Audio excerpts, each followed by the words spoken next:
Starting in Cathar country out in the Haut-Fitou vineyards, flying high above, we're at the Chateau of Guilar, which represents the eagle in Occitan, the language of this region called Occitanie.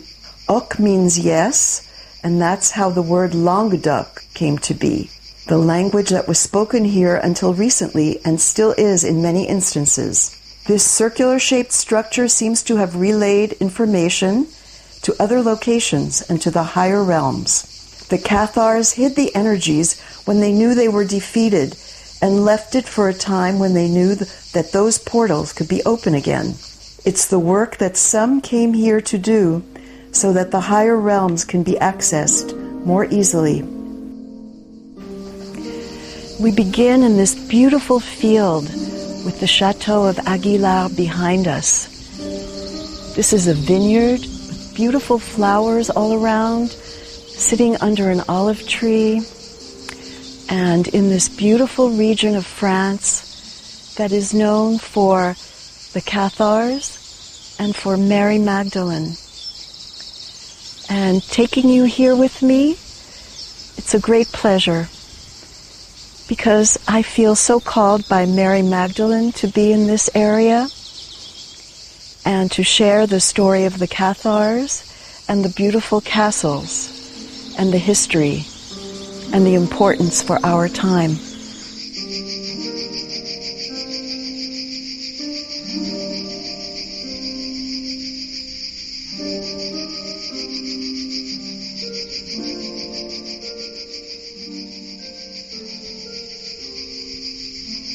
That's very important to the entire history of France, that these Cathars were here, that they were living the true teachings of Christ, that they believed that Mary Magdalene was the wife of Jesus, and that a time came when they were eradicated.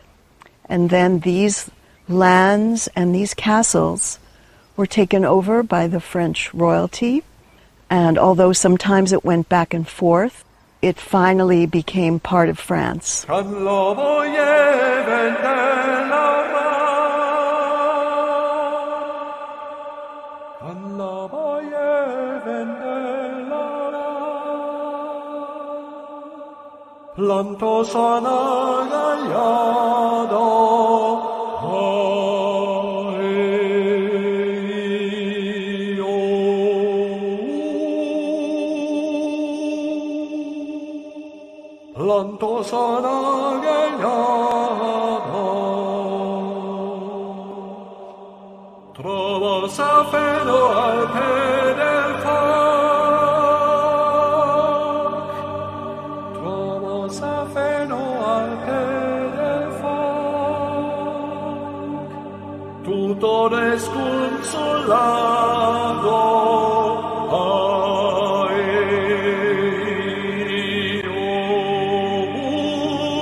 Many have been inspired by the courage of the Cathars and the cruel crusade waged against them.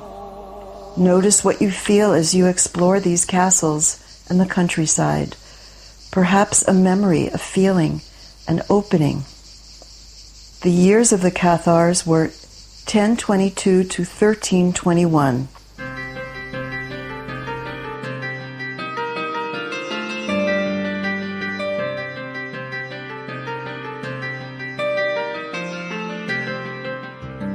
Carcassonne, with its slate roofs, mountains, vineyards, pine trees, herbs, and sweet flowers, is the gateway to the area, known for La Cité, the fortified medieval town and headquarters of the Cathars, originally an oppidum, then a Roman city, 11th century, was owned by Viscount Trencavel.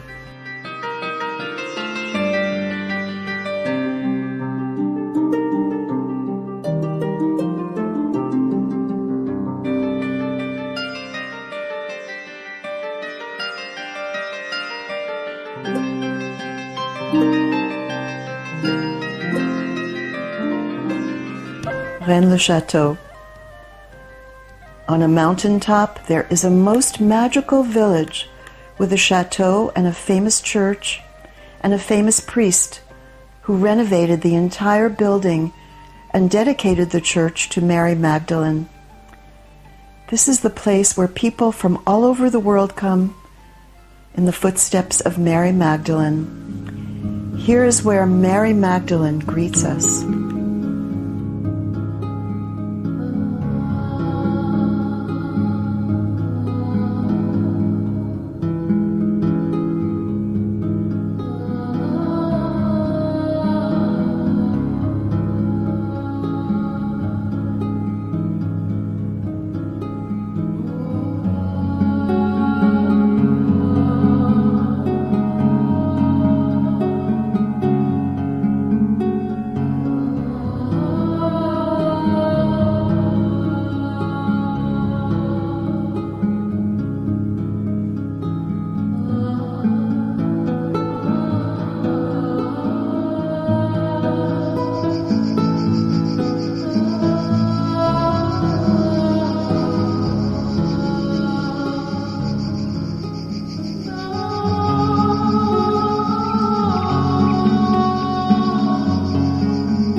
What message is there for you?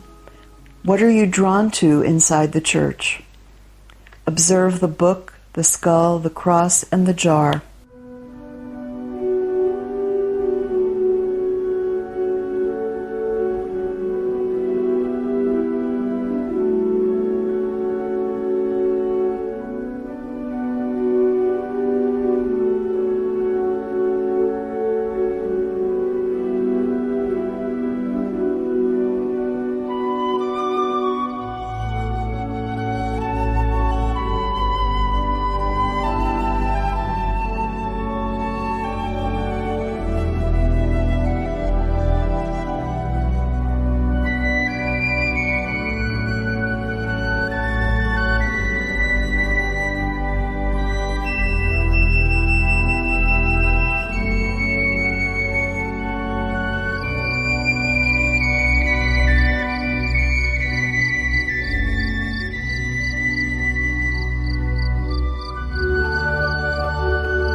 This is a place where I feel the sacred feminine, where I can connect to it, where I know I'm coming up to a magical place on a hill, and something unique is going to happen. Whether it's meeting somebody, whether it's finding a new piece of information, whether it's just feeling the energies here, I know something is going to happen, and it's going to be wonderful. Also, the magic is looking around us here. When I come up here, I like to look at Mount Bugarach, the most magical sacred mountain, and it's always different. It's either covered in clouds, or I can just feel the UFOs landing there, or I can just think about the Essene community there, and the caves, and the experiences walking up, and walking down and walking around the different parts of the mountain. Down in this valley, I had some of the most incredible experiences. In the caves here, the Magdalene caves, I felt myself my true self. I got messages of where I was supposed to go next, where I was supposed to travel, what was my mission, and most important, embracing myself. And that was the message that I got this year, that the most important thing was to embrace myself.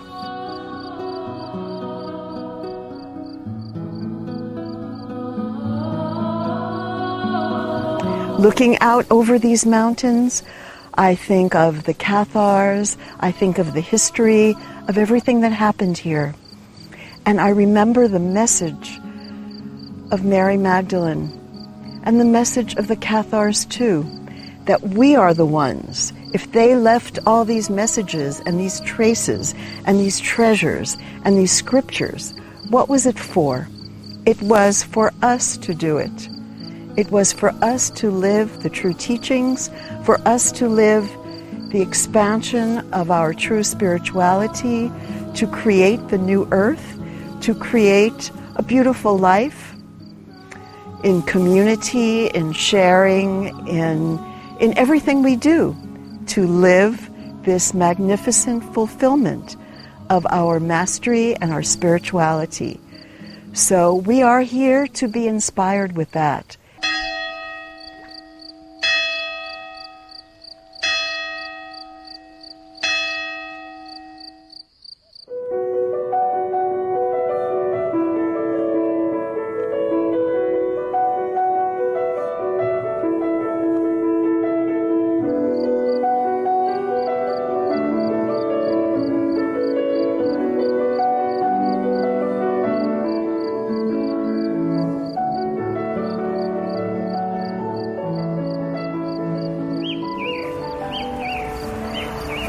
And now we're at Notre de Marceille, near Rennes-le-Chateau. And I'm going to tell you something about the feminine archetypes inside this basilica.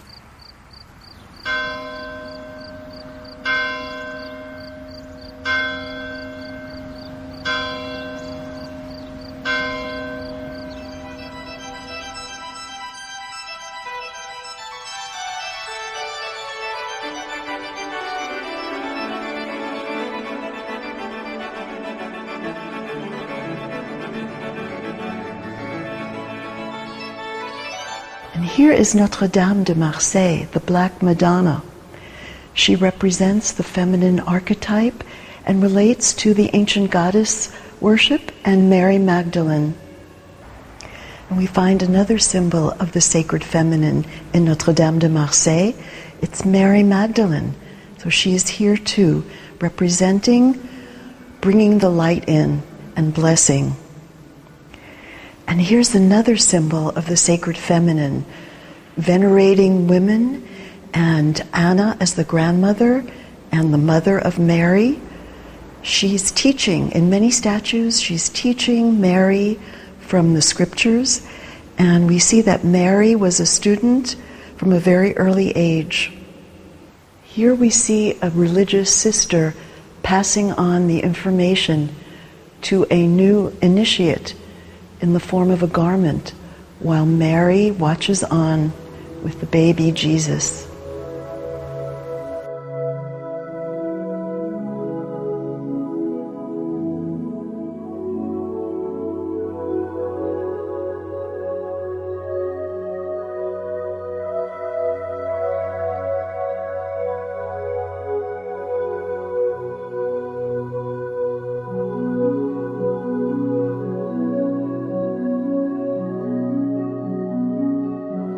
Here at the center of the altar we see Jesus, and next to him the female counterpart can very well be Mary Magdalene.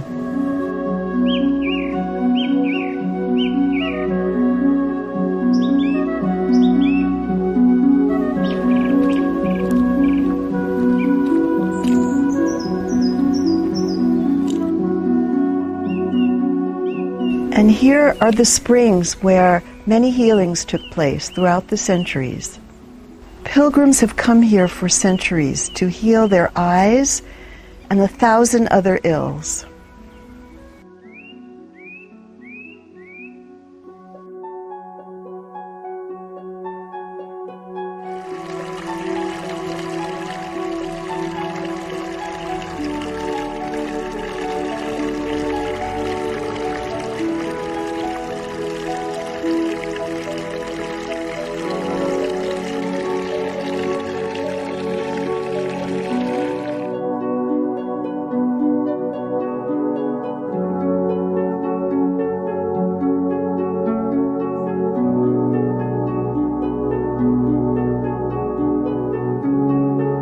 And here's the Nostradamus house.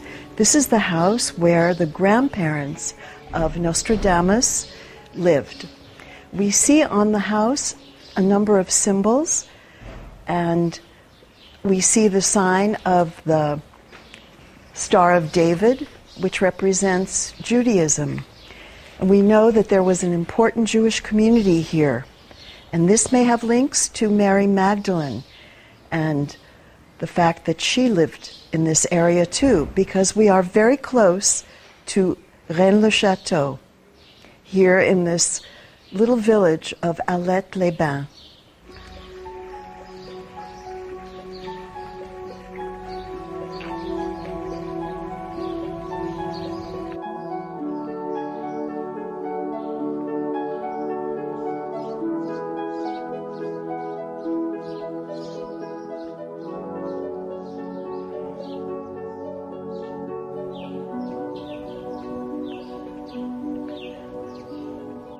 This is the former seminary. This building existed in the 14th and 15th centuries and was transformed into a seminary by Nicolas Pavillon in 1672, the Bishop of Alet.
This is Notre Dame d'Alet, Our Lady of Alet, a Catholic church. But look at the stained glass windows and the form of the Star of David. What do you think about this mystery?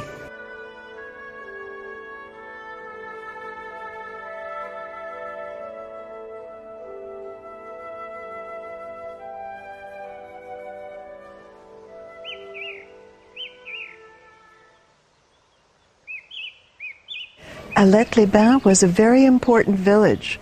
It was the headquarters of the bishop, and it was a place of pilgrimage.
We're now in the Gorge de Galamus.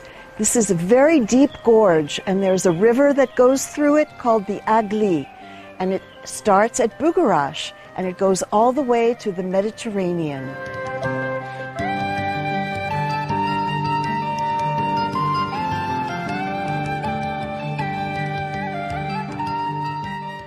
There's now a cave where you can meditate.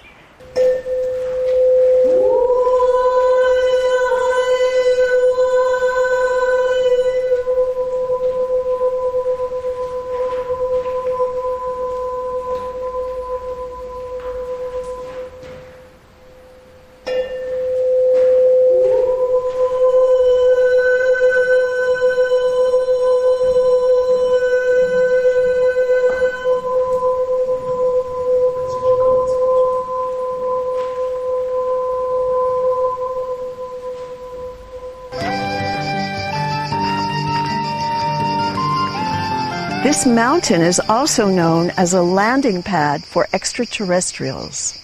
And it seems that Steven Spielberg came here before he did his film, Close Encounters of the Third Kind, and he was very inspired by this mountain. In 2012, many people thought that this would be the only place that remained after the end of the world. This is such an extraordinary place to come and meditate and to receive messages and to communicate with the beings of this mountain. And look, we're up here, we're in the heights, we're almost 500 meters, and it's windy. And this is still Bugarach behind me, and it looks totally different, but it's the same mountain. And we are in nature, in this beautiful, peaceful nature.